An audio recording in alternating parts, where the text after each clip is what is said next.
Hi friends, Rohit Sharma recent గా ఒక ఇంటర్వ్యూలో చాలా ఇంట్రెస్టింగ్ కామెంట్స్ చేశాడు. రోహిత్ శర్మ ఇలా అన్నాడు: నేను మొదలు పెట్టినప్పటి నుంచి ఇప్పటి వరకు పరిస్థితులు చాలా మారాయి. ఒకప్పుడు నేను మిడిల్ ఆర్డర్ లో బ్యాటింగ్ చేసేవాడిని, కానీ ఇప్పుడు నేను ఇన్నింగ్స్ ఓపెన్ చేస్తున్నాను. నేను ఒకప్పుడు ముంబైకి కెప్టెన్ ని, ఇప్పుడు నేను కాదు. మేము టైటిల్ గెలిచిన సీజన్స్ లో ఉన్న మా టీమ్మేట్స్ ఇప్పుడు కోచింగ్ రోల్స్ లో ఉన్నారు. కాబట్టి రోల్స్ మారాయి, ఇంకా చాలా మారాయి, కానీ మైండ్ సెట్ అలాగే ఉంది. నేను ఈ టీం కి ఏదైతే చేయాలి అనుకుంటున్నానో అది మారలేదు. అది ఏమిటంటే మ్యాచెస్ గెలవడం, ఇంకా ట్రోఫీస్ గెలవడం. ముంబై ఇండియన్స్ ప్రత్యేకత అదే. కొన్ని సంవత్సరాల నుంచి మేము ట్రోఫీస్ గెలుస్తున్నాం, మ్యాచెస్ ని ఎవరు నమ్మలేని సిచ్యువేషన్స్ నుంచి టర్న్ చేశాం అని రోహిత్ శర్మ అన్నాడు. జియో హాట్స్టార్ లో చర్చా విత్ రోహిత్ శర్మ అనే ఇంటర్వ్యూలో ఇది ఉంది. ఇంకా రోహిత్ శర్మ ఈ సీజన్ ఎంఐ ప్లేయర్స్ కోసం కూడా చెప్పాడు. ట్రెంట్ బౌల్ట్ ఆల్రెడీ ఎంఐకి ఆడాడు. అతను చాలా ఎక్స్పీరియన్స్ తెస్తాడు. ముంబై కల్చర్ ని అర్థం చేసుకున్నాడు. ఇంకా మిచెల్ శాంట్నర్ ఉన్నాడు. అతను New Zealand captain.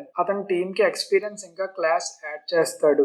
Will jacks, Ries Topley లాంటి ప్లేయర్స్ టీమ్ కి వెరైటీ తెస్తారు. రియాన్ రికల్టన్ ఒక ఎగ్జైటింగ్ యంగ్ ప్లేయర్. వీళ్ళందరూ టీమ్ కి ఏదో ఒకటి యాడ్ చేస్తారు. అందరం ఒక కలెక్టివ్ యూనిట్ లాగా కలిస్తే అది ఒక పెద్ద ఇంపాక్ట్ క్రియేట్ చేస్తది. ఇంకా మా దగ్గర గొప్ప పొటెన్షియల్ ఉన్న చాలా యంగ్ ఇండియన్ ప్లేయర్స్ ఉన్నారు. వాళ్ళందరితో కలిసి నాకు ఆడాలని ఉంది. నాకు టాటా ఐపీఎల్ ట్రోఫీ గెలిచి మళ్ళీ ముంబై ఇండియన్స్ కి వైభవం తేవాలని ఉంది అని రోహిత్ శర్మ అన్నాడు. రోహిత్ శర్మ ముంబై ఇండియన్స్ కి 5 టైటిల్స్ అందించాడు. ఐపీఎల్ లోనే కాకుండా రోహిత్ శర్మ మన ఇండియాకి ఒక T20 world cup champions trophy కూడా అందించాడు. రోహిత్ శర్మ ఇండియాకి ఒక పెద్ద ట్రిబ్యూట్. రోహిత్ శర్మని మనం ఎప్పటికీ మర్చిపోలేము.